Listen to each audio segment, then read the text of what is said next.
appropriate to very young children, or it is generally a adult reading audience. But Geeta Dharmarajan of Katha was down for some days here in Goa, and I attended a workshop conducted by her at by Konkani Bhasha Mandal at down south Kanakon.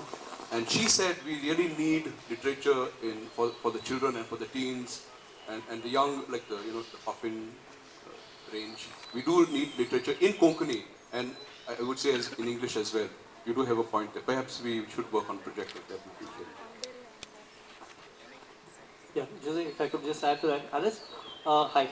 The thing is, this book specifically, I would say, is not really meant for kids or even younger people. But the group does have writers who do write for kids. Anita Pinto has written a very nice collection of modern folk tales for kids. Rahul Srivastava has written a kids book. There are others who have. Sorry. Vinita, of course. Well, different kinds. I mean, it's not like.